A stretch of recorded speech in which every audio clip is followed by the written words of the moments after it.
عليكم ورحمة الله وبركاته. ازيكم حبايبنا، عاملين ايه؟ يا رب تكونوا بخير.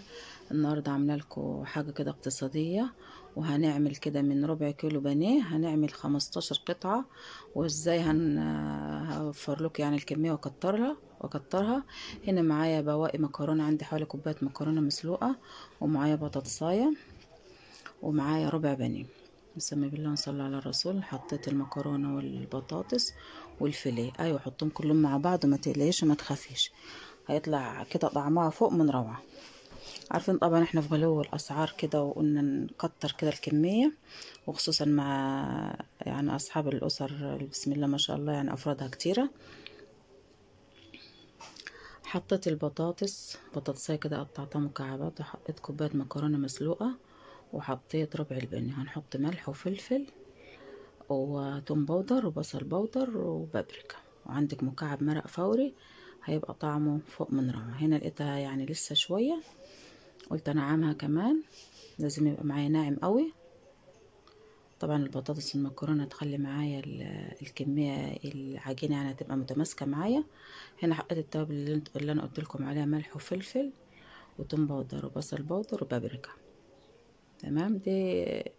وهنا العجينة خلاص جاهزت معايا، ومعايا هنا خلطة الكريسبي انا جبتها وطحنتها تاني، نعمتها، انا مش عايزاها خشنة، لو انت طبعا عايزاها خشنة براحتك.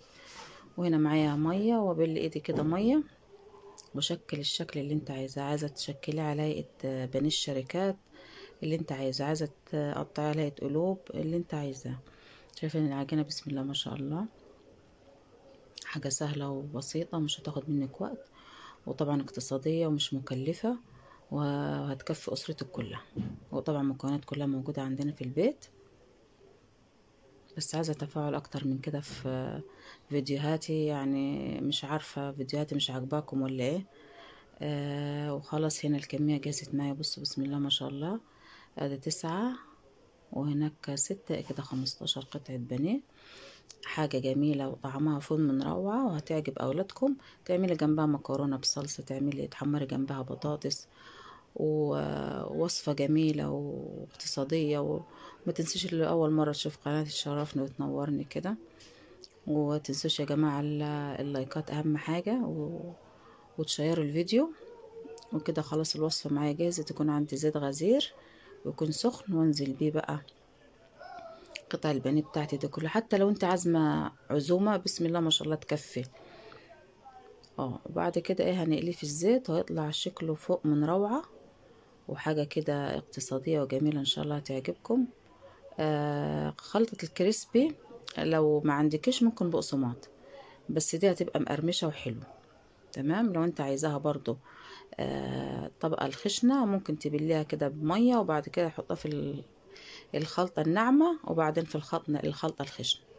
وخلاص انا جاهز معايا. بصوا المنظر، بصوا التحفة، بصوا ولا ريحته فظيعة ومتماسك، وبصوا من جوه قلبه بسم الله ما شاء الله.